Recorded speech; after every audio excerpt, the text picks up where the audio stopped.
జమ్మూ కాశ్మీర్లోని పహల్గామ్ అనే tourist place ఉంది. ఆ టూరిస్ట్ ప్లేస్లో ఉగ్రవాది దాడి జరిగింది. దాదాపుగా 26 మంది తమ ప్రాణాలు కోల్పోయారు. ఇది ఒక మత ఉగ్రవాద దాడి కింద పరిగణించబడుతుంది. ఎందుకంటే వారు మీరు హిందువా, ముస్లిమా, క్రిస్టియనా అని అడిగి మరీ చంపినట్లుగా మనకు తెలుస్తుంది. మతం అనే మత్తులో ఎవరూ ఉండకూడదు. క్రిస్టియన్ అయినా, ముస్లిం అయినా, హిందూ అయినా, ఎవరైనా సరే. నీ మతము కానివాన్ని నువ్వు చంపాలి అనుకుంటున్నావంటే నువ్వు ఒక ఉగ్రవాదివి. అది నువ్వు ఎవరైనా సరే, నువ్వు ఏ మతంలో ఉన్నవాడివైనా సరే. కాబట్టి గమనించండి, మత ఉగ్రవాదులు ఈ రోజుల్లో ఎక్కువైపోయారు. మీరు చదివే గ్రంథాలు మీకు చంపమని బోధిస్తున్నాయా? ఆలోచించాలి. యేసుక్రీస్తు ప్రభుల వారు ఈ లోకంలో ఉన్నప్పుడు ఒక మాట అన్నాడు.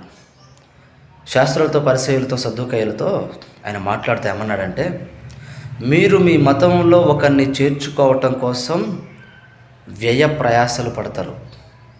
ఉత్తర దిక్కు నుండి దక్షిణ దిక్కుకు, దక్షిణ దిక్కు నుండి ఉత్తర దిక్కుకు, తూర్పు నుండి పడమరకు పరుగులు తీస్తారు.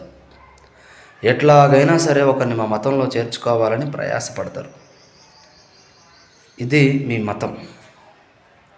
నేను మతాన్ని స్థాపించడానికి రాలేదు. ఈ లోకంలో ఒక మంచి మార్గాన్ని చూపించడానికి, జీవ మార్గాన్ని నేను చూపించడానికి వచ్చాను అని ఆయన చెప్పాడు.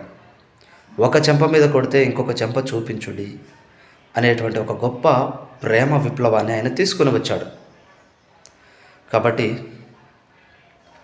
నేను అనేది, ఎవరైనా సరే క్రైస్తవ్యంలో కూడా మత ఉగ్రవాదులు ఉండకూడదు.